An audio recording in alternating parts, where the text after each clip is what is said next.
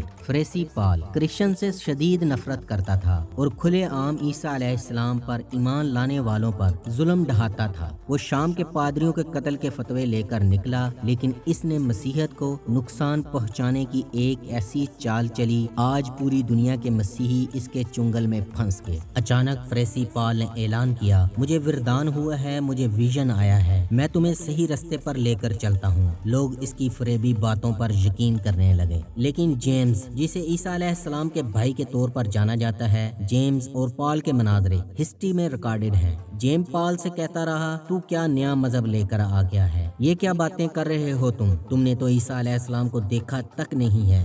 حواری برناباس نے پال کے ساتھ سفر کیا تو آخر اس نے بھی کہہ دیا، تو من گھڑت باتیں پھیلا رہا ہے، بند کر یہ باتیں۔ ہم ساری عمر عیسیٰ علیہ السلام کے ساتھ رہے ہیں، انہوں نے ہمیں کیوں ایسی باتیں نہیں بتائیں؟ مگر پال نے اپنی رومن سٹیزن شپ یا گوری چمڑی کا فائدہ اٹھایا۔ اس نے ایک لائن لکھی، وہ کیا کرتا تھا، وہ لاٹری دیتا تھا، تمہارے جتنے بھی گناہ ہیں نا، ان کی سزا عیسیٰ ابن مریم صلیب پر پا چکے ہیں، اب تمہیں کوئی عمل کرنے کی ضرورت نہیں ہے، فکر نہ کرو، تمہاری جنت پکی ہے۔ اب ہٹلر بھلے لاکھوں یہودی بھڑکا دے، جنگ عظیم میں مسیحی ایک دوسرے کو ملیا میٹ کر دیں، امریکی جاپان پر ایٹم بم گرا دیں، یا بش لاکھوں مسلم کو کارپیٹ بمباریوں سے بھون دے، بائبل کے مطابق ان کی سزا عیسیٰ ابن مریم صلیب پر پا چکے ہیں۔ ان ادر ورڈ کیا بولتے ہیں، تم کنفرم جنتی ہو، جس کی وجہ سے کرسچینٹی سپر وائرل ہوتی گئی۔ انجیل جسے مسیحی گوسپل کہتے ہیں، آج کے مسیحی 12 حواریوں میں سے میتھیو، مارک، لوک اور جان کے نام سے منسوب کتابوں کو انجیل کہتے ہیں۔ باقی حواریوں کی کتب کو ایپوکریفا کہتے ہیں، کیونکہ وہ ان کے عقیدہ تثلیث اور مصلوب کیے جانے کا انکار کرتی ہیں اور اللہ کے فائنل میسنجر محمد صلی اللہ علیہ وسلم کے آنے کی خوشخبری کا ذکر کرتی ہیں۔ ان کتب کے ٹائٹل ہیں دی گوسپل اکارڈنگ ٹو میتھیو یعنی متی سے منسوب انجیل۔ عیسیٰ علیہ السلام کے حواری گلیلی کے کمزور طبقے کے ارامک زبان بولنے والے تھے۔ اعمال کے باب 4 آیت نمبر 13 میں پیٹر اور جان کو ناخواندہ کہا گیا ہے۔ ان کی مدر ٹنگ ارامک تھی، لیکن یہ کتابیں یونانی زبان میں مہارت رکھنے والے اعلیٰ تعلیم و تربیت یافتہ مصنفین نے لکھی ہیں۔ مسیحی خود نہیں جانتے یہ کتابیں کس نے لکھی ہیں، وہ گمنام ہیں۔ اگر آپ گاسپل کا مطالعہ کریں تو صاف پتہ چلتا ہے یہ کسی فین نے کتابیں لکھی ہیں۔ مسیحیوں میں نرمی کی وجہ بھی یہی ہے، انہیں انجیل میں عیسیٰ ابن مریم علیہ السلام کی حلم بردباری کی داستانیں رقم ملتی ہیں، جسے مسیحی علماء عوام کو بار بار سناتے ہیں۔ وہاں سے ہر مسیحی اپنی سائیکالوجی بنا لیتا ہے۔ قرآن میں مسیحیوں کی نرمی کا بھی ذکر ہے۔ گوسپل اکارڈنگ ٹو میتھیو متی حواری سے منسوب انجیل متی کے فوت ہونے کے بعد لکھی گئی اب تک کی تحقیق سے قدیم ترین متی کی انجیل کا نسخہ یونانی زبان میں ملا ہے، جو 170 سال عیسوی کے بعد لکھا گیا۔ گوسپل اکارڈنگ ٹو لوک لوکا حواری سے منسوب انجیل نئے عہد نامہ کی تیسری کتاب ہے۔ گوسپل اکارڈنگ ٹو مارک مرکز حواری سے منسوب انجیل مرکز برنباس کا چچا زاد بھائی تھا، وہ پال کے ساتھ بھی رہا۔ مرکز کے نام سے منسوب انجیل عہد نامہ جدید میں شامل ہے۔ متی اور لوکا کی انجیل کا ایک بنیادی ماخذ مرکز ہی ہے اور ایک دوسرا ماخذ سوالیہ نشان ہے۔ یہ 60 تا 65 عیسوی کے درمیان تحریر کی گئی۔ گوسپل اکارڈنگ ٹو جان یوحنا حواری سے منسوب انجیل۔ یوحنا حواری یحییٰ علیہ السلام سے بپتسمہ، شاگردوں کا انتخاب اور گلیلی سے واپسی کا بیان کرتا ہے۔ اسی کتاب میں خاتم الانبیاء صلی اللہ علیہ وسلم کے آنے کی خوشخبری کس طرح دی گئی ہے۔ حضرت عیسیٰ علیہ السلام فرماتے ہیں، میں تم سے سچ کہتا ہوں کہ میرا جانا تمہارے لیے فائدہ مند ہے، کیونکہ اگر میں نہ جاؤں تو وہ مددگار تمہارے پاس نہیں آئے گا۔ یوحنا باب 16 آیت نمبر 7۔ گوسپل آف برنباس، یہ برنباس حواری کی لکھی ہوئی ہے کیونکہ یہ انجیل موجودہ پالین مسیحی مذہب کا رد کرتی ہے، اس لیے اسے ایپوکریفا کہہ کر مسیحیوں کو پڑھنے سے روکا جاتا ہے۔ پوپ جیلیشس اول نے حکم جاری کیا تھا، اس انجیل کو پڑھنے والا مجرم سمجھا جائے گا۔ برنباس کی انجیل اور اناجیل اربع کو اگر ساتھ ساتھ رکھا جائے تو اکیلی برنباس کی انجیل ان چاروں اناجیل کی ضخامت کے برابر ہے۔ اس میں کوئی شک نہیں، موجودہ مسیحیوں کے پاس اصلی انجیل مقدس نہیں ہے۔ اگر یہ وہی کتاب مقدس ہوتی جو آسمانوں سے اتاری گئی تھی تو وہ آج بھی اس کی اصلی زبان میں ہوتی، اس میں کوئی تضاد نہ پایا جاتا۔ ان تضادات کی ایک جھلک آپ کے سامنے رکھتا ہوں۔ متی کی انجیل یوں بیان کرتی ہے، حواری یہودا اسکریوتی روپیوں کو مقدس میں پھینک کر چلا گیا اور جا کر اپنے آپ کو پھانسی دی۔ سردار کاہنوں نے روپے لے کر کہا، ان کو ہیکل کے خزانے میں ڈالنا روا نہیں، کیونکہ یہ خون کی قیمت ہے۔ بس انہوں نے مشورہ کر کے ان روپیوں سے کمہار کا کھیت پردیسیوں کے دفن کرنے کے لیے خریدا۔ متی باب 27 آیت 5 سے 8۔ اور لوکا کی انجیل یوں بیان کرتی ہے، یہودا اسکریوتی نے بدکاری کی کمائی سے ایک کھیت حاصل کیا اور سر کے بل گرا اور اس کا پیٹ پھٹ گیا اور اس کی سب انتڑیاں نکل پڑیں، اور یہ یروشلم کے سب رہنے والوں کو معلوم ہوا، یہاں تک کہ اس کھیت کا نام ان کی زبان میں بکل دما پڑ گیا، یعنی خون کا کھیت۔ اعمال باب 1 آیت 18 سے 19۔ کون سا بیان درست ہے؟ کیا یہودا اسکریوتی پھانسی لینے کی وجہ سے مرا، یا سر کے بل گر کر پیٹ پھٹ کر مرا، یا دونوں درست ہیں؟ چاندی کے سکوں سے کھیت کس نے خریدا؟ کاہنوں نے خریدا یا یہودا اسکریوتی نے؟ یا یہ دونوں ہی من گھڑت فیبریکیٹڈ باتیں ہیں؟ مشہور مسیحی مورخ موشیم لکھتا ہے کہ بہت سے فریب کاروں نے خود کتابیں لکھی اور انہیں مقدس حواریوں کی طرف منسوب کر دیا۔ یہود کے بارے میں اللہ نے قرآن میں کہا ہے، یہ کچھ آیتیں چھپاتے ہیں، بعض آیتیں بتا دیتے ہیں، اور مسیحیوں کے بارے میں کہا ہے، یہ کلمات کو ان کی جگہوں کے مقرر ہونے کے بعد بگاڑ ڈالتے ہیں۔ المائدہ۔ اور یہ اپنے ہاتھ سے کتاب لکھتے ہیں، پھر کہتے ہیں یہ اللہ کی جانب سے ہے۔ سورۃ البقرہ۔ مونوتھیسٹ یعنی توحید پرست۔ آدم علیہ السلام سے لے کر فائنل میسنجر محمد صلی اللہ علیہ وسلم تک ہر پیغمبر کی دعوت صرف ایک اللہ کی دعوت تھی۔ اسی طرح مسیحیوں میں بھی توحید پرست موجود رہے جنہیں مونوتھیسٹ کہا جاتا تھا۔ آریوس مسیحی پوپ تھا جو 256 عیسوی میں پیدا ہوا اور یہ اسکندریہ کے سب سے بڑے گرجا کا پوپ تھا۔ آریوس کا ماننا تھا کہ مسیح کا تصور بطور خدا کا بیٹا ہمیشہ سے موجود ہی نہیں تھا، اور یہ بعد میں رومی بت پرستوں نے گھڑا تاکہ اللہ کی عبادت کی بجائے مخلوق کی عبادت پر لگا دیا جائے۔ عقیدہ توحید کی وجہ سے مشرک فرقے پوپ آریوس کے خلاف تھے۔ قسطنطین اپنی جنگ ہار رہا تھا۔ قسطنطین اسے اپنی بادشاہت کے لیے خطرہ سمجھنے لگا۔ اس نے تمام بشپ کی کونسل بلوائی۔ یہ کونسل نیکیا میں منعقد ہوئی، جسے آج ایزنک کہتے ہیں، جو آج کل ترکی کا حصہ ہے۔ اسی نسبت سے اسے نائسیا یا نائکیا کونسل کہا جاتا ہے۔ قسطنطین نے پادریوں سے کہا کہ خدا کا تصور کیا ہے، الہ کون ہے، عیسیٰ علیہ السلام کا مقام کیا ہے، اور کون سی اناجیل درست ہیں۔ قسطنطین کیونکہ رومی دیوی دیوتاؤں کا سابقہ پجاری تھا، اس کا ایک ہی مقصد تھا، رومی دیوی دیوتاؤں کی رسم و رواج کو کسی نہ کسی طریقے سے عبادت کا حصہ بنا دیا جائے۔ نیکیا کی کونسل نے پوپ آریوس کے عقیدہ توحید کا انکار کر دیا اور توحید پرست مسیحی پادریوں کو قتل کرنے کی سفارش کی۔ قسطنطین نے پادریوں کو خوش کرنے کے لیے عقیدہ توحید کے ماننے والے پوپ آریوس اور مومنوں کے لیے زمین تنگ کر دی اور عیسیٰ علیہ السلام کو اللہ کا بیٹا قرار دے دیا، اور مونوتھیسٹ سختیاں برداشت کرنے کے بعد کچھ اپنی جان بچا کر عرب علاقوں میں منتقل ہو گئے۔ یوں یہ لوگ کم ہوتے گئے۔ حضرت صہیب رومی کے ایمان لانے میں انہی مسیحی پادریوں کا ذکر ملتا ہے جو مرتے دم تک حضرت عیسیٰ علیہ السلام کو اللہ کا بندہ اور پیغمبر سمجھتے تھے۔ اور نائسیا کی کونسل نے 325 عیسوی میں 2 خداؤں کا قانون پاس کر دیا۔ 381 عیسوی میں جبریل امین کو بھی رب کا تیسرا جزو قرار دے دیا۔